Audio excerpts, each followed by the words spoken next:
Harbor, killing 2,400 soldiers. Before Pearl Harbor, 83% of the American public wanted nothing to do with the war. After Pearl Harbor, 1 million men volunteered for the war. It is important to note, Nazi Germany's war effort was largely supported by two organizations, one of which was called IG Farben. IG Farben produced 84% of Germany's explosives, and even the Zyklon B used in the concentration camps to kill millions. One of the unspoken partners of IG Farben was J.D. Rockefeller's Standard Oil Company in America.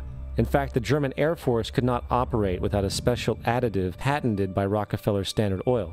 The drastic bombing of London by Nazi Germany, for example, was made possible by a $20 million sale of fuel to IG Farben by the Rockefeller Standard Oil Company. This is just one small point on the topic of how American business funded both sides of World War II.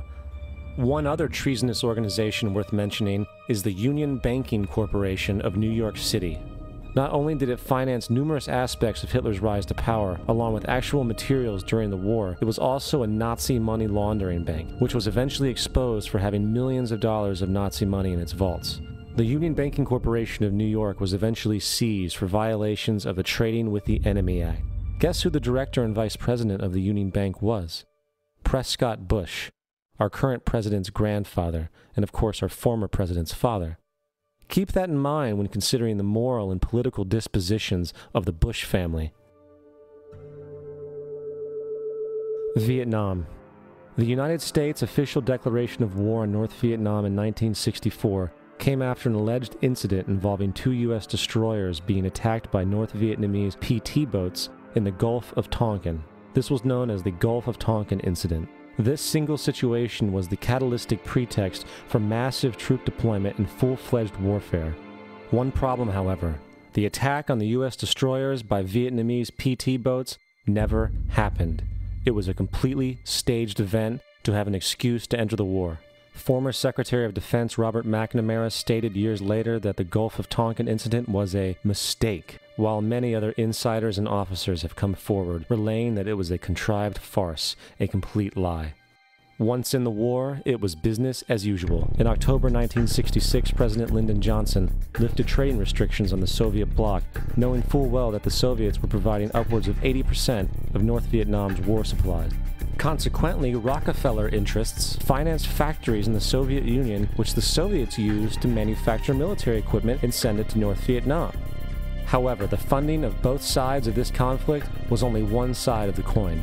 In 1985, Vietnam's rules of engagement were declassified. This detailed what American troops were and were not allowed to do in the war.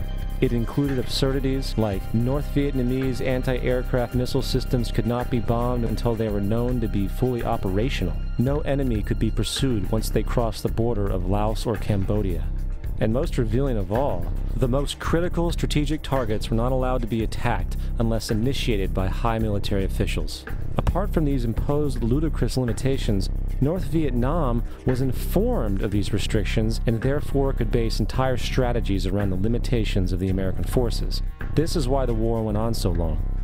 And the bottom line is this: the Vietnam War was never meant to be won, just sustained. This war for profit resulted in 58,000 American deaths and 3 million dead Vietnamese. So, where are we now? September 11th was the jumpstart for what is now an accelerated agenda by the ruthless elite. It was a staged war pretext no different than the sinking of the Lusitania, the provoking of Pearl Harbor, and the Gulf of Tonkin lie. In fact, if 9/11 wasn't a planned war pretext, it would be an exception to the rule. It has been used to launch two unprovoked illegal wars, one against Iraq and one against Afghanistan. However, 9/11 was a pretext for another war as well, the war against you. The Patriot Act, Homeland Security, the Military Tribunals Act, and other legislations are all completely and entirely designed to destroy your civil liberties and limit your ability to fight back against what is coming.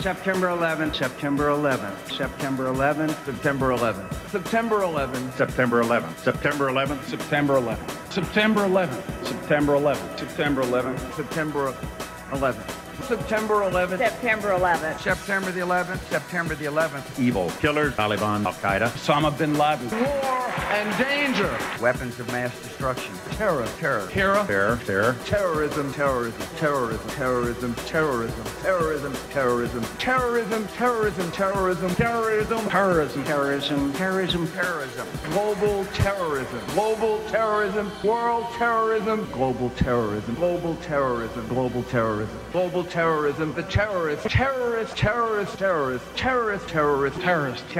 Terrorists. Terrorists. Terrorists. Terrorists. Terrorists. Terrorists. Terrorists. Terrorists. Terrorists. Terrorists. Terrorists. The evil terrorists. Terrorism. The words are hypnotically repeated. Terrorism, terrorist, terrorist threat, and of course, believed to be linked to Al-Qaeda.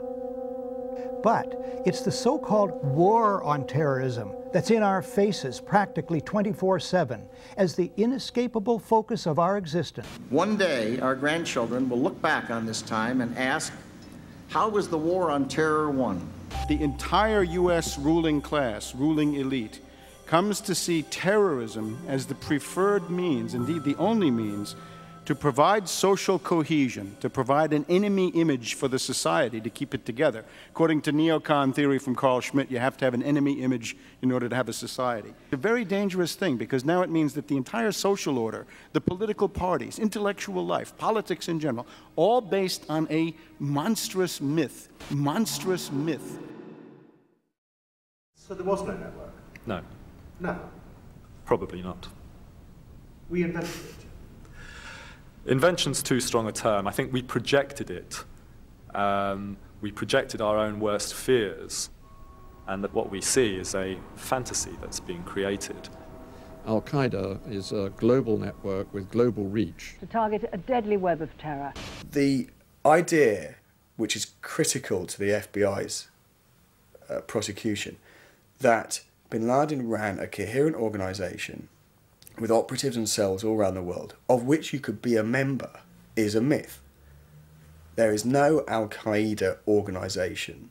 There is no international network with a leader, with cadres who will unquestioningly obey orders, with tentacles that stretch out to sleeper cells in America, in Africa, in Europe. That idea of a coherent, structured terrorist network with an organised capability simply does not exist.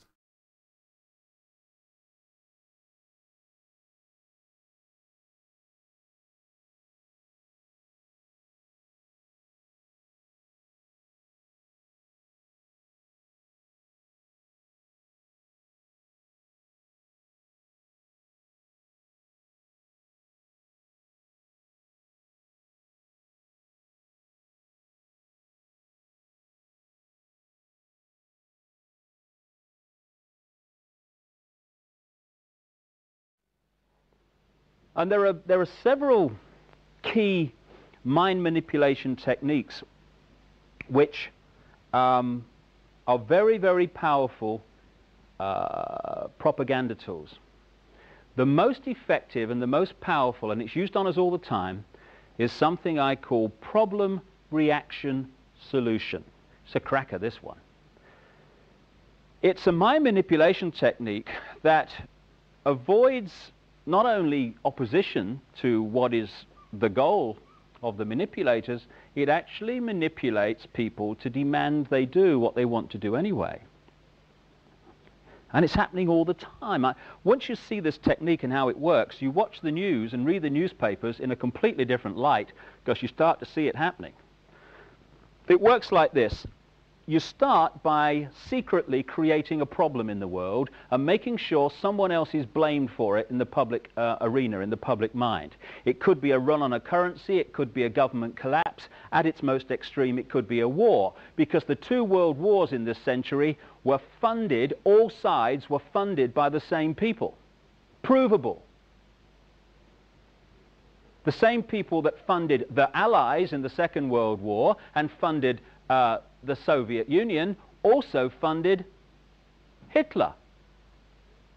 Why would they do that? Why would someone want to fund all sides in a war? What is good is a war? Well, first of all, on one level, it makes vast amounts of money if you're lending money to all sides.